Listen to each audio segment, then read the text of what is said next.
Napakahusay mo na talagang humawak ng baril, Diamante. Siya, si Diamante at Batangbahay, ang dakilang pulis. Nang lumalakad si Diamante sa kalsada, nakasalubong niya ang isang salamangkero. Tingnan niyo ang sombrerong nito. Walang laman, di ba? Bibilang ako ng 3 at lalabas ang... Naglalo ang lahat sa bigate. Mag-inasang family fiesta. Mag-inasal! Lalabas ang... Lalabas ang... Lalabas ang... Eto na! Eto na! Wala mo ako. Lalabas ang... Kalapati! Labad! Labad! Labad! Nang biglang, may nakasalubong siyang isang ama na nagmamakaawa. Naku! Mamang pulis! Ang mga anak ko hindi makalabas sa nasusunog naming bahay! Tulungan niyo po sila! Iligtas niyo po sila! Nauna! At iniligtas ni Diamante Batangbahay ang mga kabataan.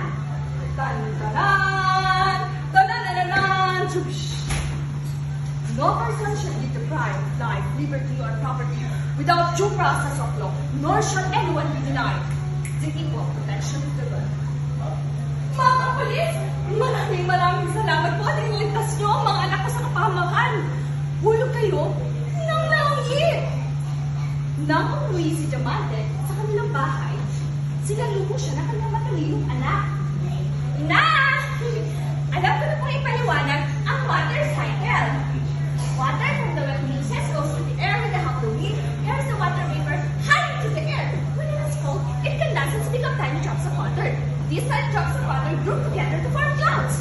When the clouds become heavier and larger and can float to the air, it falls to the ground as rain or snow. Yay! Ang galing-galing mo na talaga, anak. Kahit 4 years old ka pa lang. Iyak na matutuwa ang iyong ama sa pag-uwi niya dito sa Pilipinas. Nalumbalik tuloy kay Diamante Batangbahay ang nakaraan. Ang nakaraan. Sabado ng gabi nang ipinahayag ni Danimal ang kanyang damdamin. Ang tinitibok-tibok ng kanyang puso. Anya, Diamante! Alam mo ba ikaw lang ang mahal ko? Magsasabi ka ba ng ito, Danimal? Ano ba gusto mong gawin ko, Diamante? Huwag kang sumigaw, Danimal! Bakit talaga?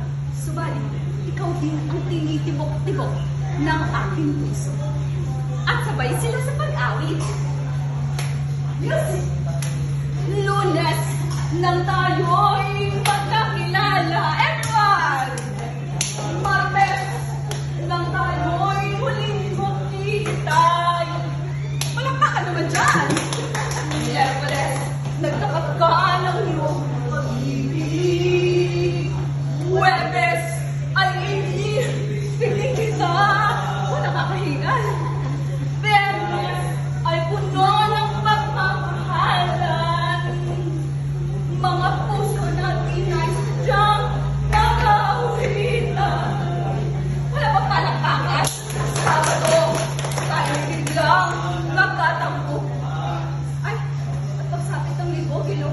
Hindi yun! Siyempre, ang hantungan ng kanilang pag-ibigan ay isang El Grandeng kasalan.